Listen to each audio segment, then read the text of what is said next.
The moment my grandmother said those words, destroy it, the air around us felt different.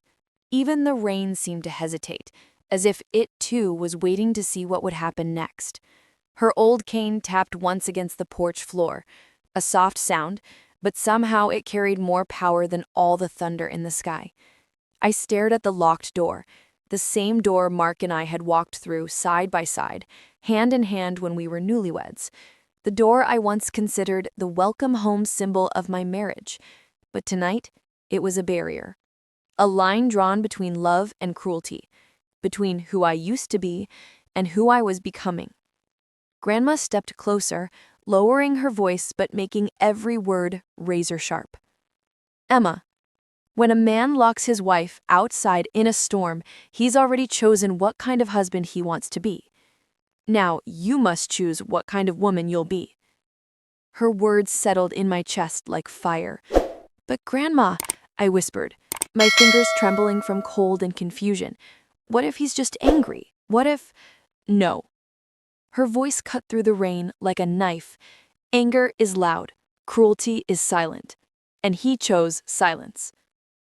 A chill ran through me, not from the cold, but from the truth of her words.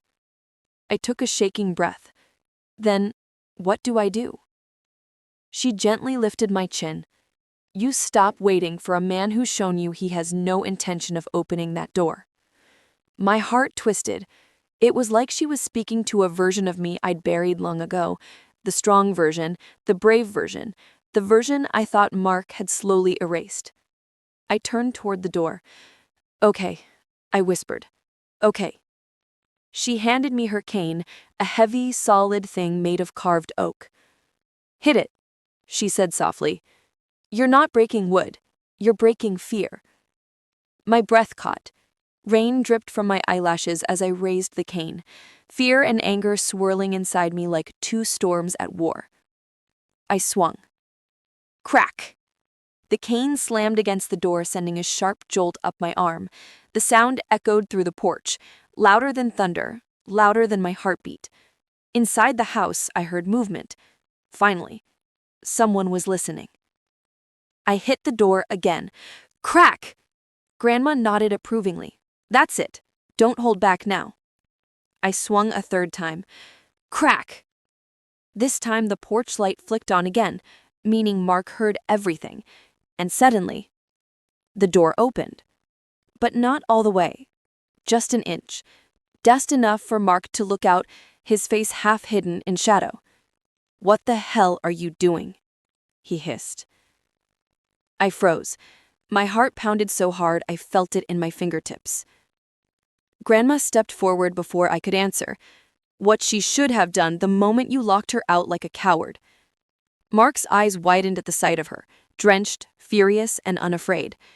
Mrs. Harris, what are you doing here? Saving your wife from hypothermia, something you should have been doing. Mark scoffed and crossed his arms. She's overreacting. I just needed space. In the middle of a storm, Grandma's voice rose. Space is one thing, endangerment is another. I swallowed hard. Mark opened the door a little wider, but his expression was cold, defensive. You could have gone to the car, Emma. You didn't have to stand there. You're making this dramatic. I felt my stomach twist. Even now, he blamed me. Grandma's eyes narrowed. She knocked. She called your name, and you turned off the light. That wasn't space. That was punishment. Mark's jaw tightened. And what's it to you, old lady? The air turned deadly still. Even the rain seemed to stop. I inhaled sharply. Grandma didn't move an inch, but her silence was more powerful than any shout. Finally, she said, It's everything to me, because I didn't raise my granddaughter to be a prisoner. Mark rolled his eyes. Nobody is a prisoner here. She just pushes my buttons. And you justify anything you do when those buttons get pushed. Tell me, Mark, what happens when your temper gets worse? What happens when the next button pushes you too far? His lips parted, but he didn't answer, because he couldn't. Grandma touched my shoulder gently. Sweetheart, come inside with me. Get your things. Mark snapped, "No, she's not going anywhere." Those words, sharp, possessive, controlling, hit me harder than the rain ever had. Something inside me finally snapped.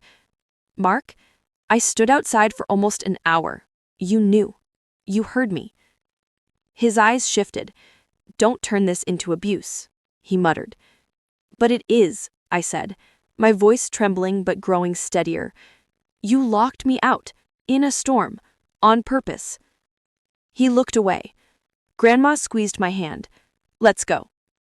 I stepped forward, but Mark suddenly stretched his arm across the doorway, blocking my path. "No, you're not leaving." My heart jumped inside my chest. He had never done that before. Grandma's voice shook with fury. "Move your arm." Mark didn't. Then she did something I never expected. She grabbed the porch railing, steadied herself, and swung her cane straight at Mark's wrist. Smack! He yelped and pulled his arm back in shock. The path was clear. Grandma whispered, "Get your things, quickly." And for the first time in my marriage, for the first time in years, I walked into my home not as someone begging for kindness, but as someone ready to walk away. The warmth of the house hit my frozen skin immediately, but it didn't comfort me. The living room looked the same, tidy, warm, familiar, but I felt nothing. Nothing but grief and freedom. Mark followed me, rubbing his wrist. "You're not doing this. You're not walking out. You're overreacting." But I didn't stop. I headed straight for the bedroom, grabbed a bag, and pulled open drawers with trembling hands. Socks, clothes, documents, essentials. Grandma stood guard behind me, facing Mark like a warrior protecting her own. He kept muttering, pacing, shaking his head, trying to make me look unreasonable. But the louder he grew, the clearer I became. When I zipped the bag shut, Grandma smiled sadly. "That's my girl." Mark stepped between us again. "You're not leaving this house with her, and you're not walking out on our marriage." Grandma stepped forward. "Sweetheart," she whispered to me, eyes unwavering, "do you want to go?" The question hit me harder than anything else tonight. Do I want to go? The answer rose inside me like sunrise. "Yes, I do." Grandma nodded. "That's all we need." She turned to Mark, and with a calm, cold finality that made even him step back, she said, My voice cracked as thunder ripped across the night sky, and freezing rain soaked through my clothes like needles piercing my skin. I pounded on the wooden door until my palms stung, but all I heard from inside was the faint echo of my husband's footsteps, walking away from me. I could hardly believe it was real. Just an hour earlier, we were inside the warm living room arguing about something so small it shouldn't even have mattered. A broken vase, a simple accident, a clumsy mistake I apologized for again and again. But Mark had snapped. He wasn't always like this, not in the beginning. When we married, he was charming, gentle, and attentive, the kind of man who brought me flowers just because and held my hand in crowded rooms as if I was the only person he wanted. But somewhere along the way, that man disappeared. And this new man, the cold, silent, angry one, stood behind the locked door right now, ignoring me while rainwater dripped from my hair onto the porch floor. "Mark, please, I'm freezing." Nothing. Just silence, except the storm screaming above. I wrapped my arms around myself, shivering violently. The streetlights flickered and the wind whipped at my clothes like it wanted to tear them off my body. Every drop of rain felt heavy, as if the sky itself was punishing me. I don't know how long I stood there. 5 minutes, 10, 20. Time collapsed into one long, miserable moment. Finally, the porch light went out. Mark had turned it off. He wanted me in the dark. He wanted me to feel alone. My teeth chattered uncontrollably as fear crawled up my spine. This wasn't just anger. This was cruelty.